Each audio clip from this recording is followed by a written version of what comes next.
ನಮಸ್ಕಾರ. ನಮ್ಮ ಜೊತೆಗೆ ಹಿರಿಯ ಪತ್ರಕರ್ತರಾಗಿರುವಂತ ಶ್ರೀಯುತ ಈಶ್ವರ್ ದೈದೋಟ್ ಅವರಿದ್ದಾರೆ. ಅವರು ಕೂಡ ವಿ.ಎನ್. ಸುಬ್ರಾವ್ ಅವರ ಬಹಳ ಆತ್ಮೀಯ ಒಡನಾಟ ಇದ್ದಂಥವ್ರು. ಅವರ ಒಂದು ಸ್ಮರಣೆಯನ್ನ, ಅವರ ಒಂದು ನೆನಪನ್ನ ನಮ್ಮ ಜೊತೆ ಹಂಚಿಕೊಳ್ತಾರೆ. ಸರ್ ನಮಸ್ಕಾರ. ಈ ವಿ.ಎನ್. ಸುಬ್ರಾವ್ ಅವರು ನಿಮಗೆ ಬಹಳ ಆಪ್ತರು. ನೀವು ಪತ್ರಿಕೋದ್ಯಮದಲ್ಲಿ ಅವರ ಬಹಳ ಹತ್ತಿರದಿಂದ ನೋಡಿದಂಥವ್ರು. ಅವ್ರನ್ನ ಯಾವ ಒಂದು ದೃಷ್ಟಿಕೋನದಿಂದ ನೀವು ನೆನಪಿಸ್ಕೊಳ್ಳೋಕೆ ಇಷ್ಟಪಡ್ತೀರಾ? ನಾನು ಆಗಷ್ಟೇ MA ಜರ್ನಲಿಸಂ ಮುಗಿಸಿ ಬಂದಿದ್ದೆ. ನಾನು ಉದಯವಾಣಿಯ ಪ್ರತಿನಿಧಿಯಾಗಿ ಬೆಂಗಳೂರು ಬಂದಿದ್ದೆ. ಸುಬ್ರಾಯರು ಅಲ್ಲಿ ಇಲ್ಲಿ ನನ್ನ ಜೊತೆ ಮಾತಾಡ್ಬಿಟ್ಟು ಇಂಡಿಯನ್ ಎಕ್ಸ್‌ಪ್ರೆಸ್ ಸೇರ್ರಿ ಅಂದ್ರು. ಇಲ್ಲ, ನಾನು ಕನ್ನಡ ಪತ್ರಿಕೆಯಲ್ಲೇ ಇರಬೇಕು ಅಂತ ಬಂದವನು ಅಂತಂದೆ.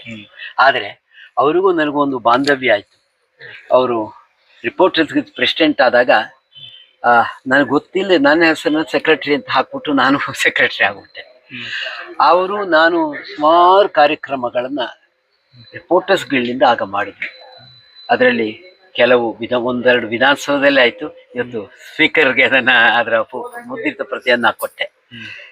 ಎರಡನೇದು, ಅವರು ಇಂಗ್ಲೀಷು ಕನ್ನಡ ಎರಡರಲ್ಲೂ ಕೂಡ ಅವರಿಗೆ ಅಪಾರ ಪ್ರಜ್ಞೆ ಇತ್ತು. ಹೇಳೋದು ಮಾತ್ರ ಅಲ್ಲ, ವಿಷಯ ಮಾತಾಡಬೇಕಾದ್ರೆ ಆ ಎರಡೂ ಭಾಷೆಗಳನ್ನು ಅವರು ಬಳಸ್ತಾ ಇದ್ರು.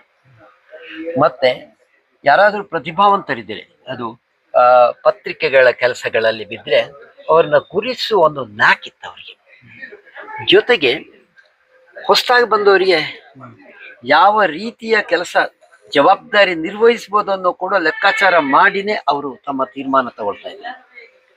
ನಾನು ಅವರು ಇಂಡಿಯನ್ ಎಕ್ಸ್‌ಪ್ರೆಸ್ ಕರೆದಾಗ ನಾನು ಹೋಗಲಿಲ್ಲ. ನಾನು ಉದಯವಾಣಿನಲ್ಲೇ ಕನ್ನಡದಲ್ಲೇ ಕೆಲಸ ಮಾಡಬೇಕು ಅಂತ ಹೇಳಿ ಬಂದವನು.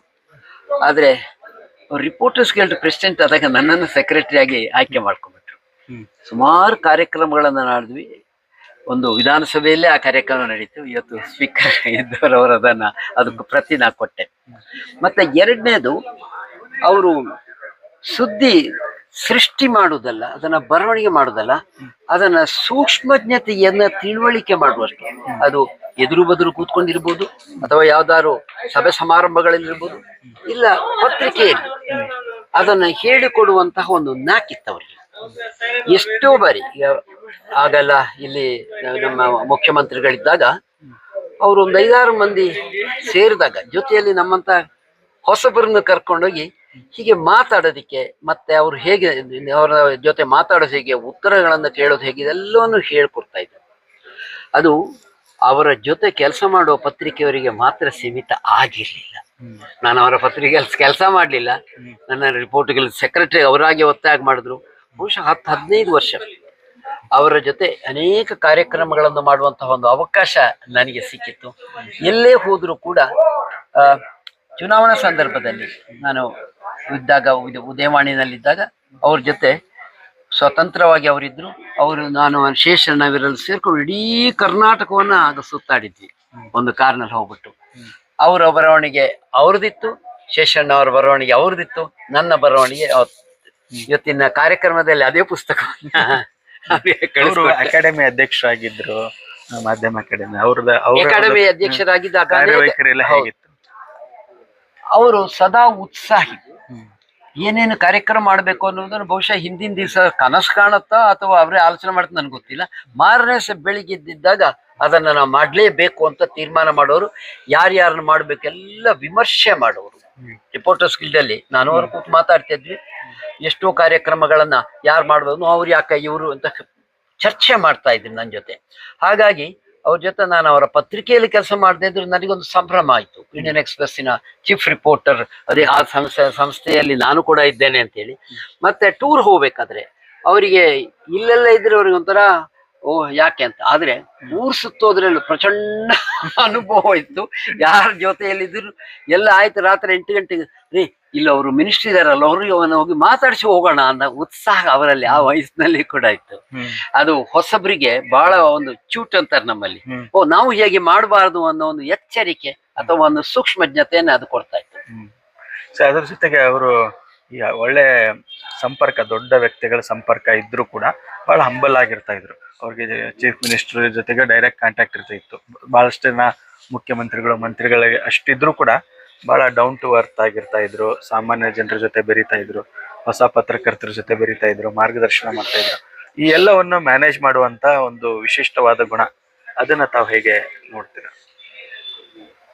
ಅವರು ಪ್ರತಿಯೊಬ್ಬರನ್ನು ಕೂಡ ಅವರ ಕಾರ್ಯಕ್ರಮವನ್ನ ಅವರ ಮುಖಭಾವಗಳನ್ನ ಗಮನಿಸಿ ಮಾತಾಡ್ತಾ ಇದ್ರು ಅಂತ ನನಗನ್ನಿಸ್ತದೆ.